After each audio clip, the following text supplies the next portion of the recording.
Jennifer likes Steve. Steve is an avid football fan. Jennifer was never into sports, but decides to learn more about football to have more common interests with Steve. She starts going to games with him. And over time, she begins getting excited about football. Now, she's even upset if she has to miss a game. Jennifer has a friend, Sarah. Sarah, too, was never into sports, and Sarah, too, met a football fan. His name is David. Sarah wants to hang out with David more and starts going to games together with him. As opposed to Jennifer, Sarah never becomes a fan, but she likes watching games because when she does it, she spends time with David. Both Jennifer and Sarah are now following the sports schedule and can't wait for the next game. But for Jennifer, a visit to a stadium means an excitement of a game. And for Sarah, a visit to a stadium means spending more time with her boyfriend.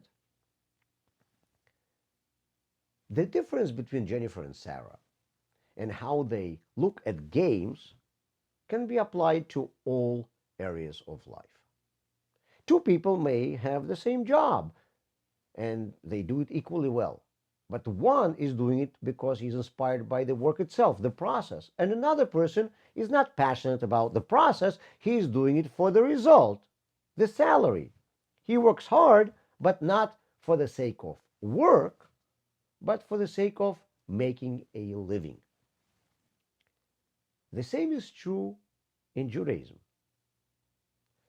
One person studied an idea behind a specific commandment, was inspired, and now he fulfills it with great joy.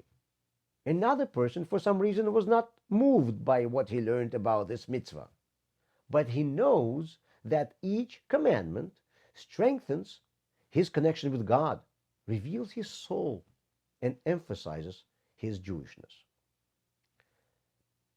The process of doing this mitzvah is not inspiring him, but the result is. Just like one girl is inspired by a game and another one by an opportunity to hang out with her boyfriend, one Jew may be inspired by the commandment itself and another one by becoming closer to God while doing it. This is a simplified, perhaps overly simplified, illustration of what is written in the book of Tanya about two ways to inspire yourself as a Jew. There is what the Alter Rebbe calls a long way to study the Torah and its commandments. This is called a long way because it requires time and effort. And then there is a shorter way.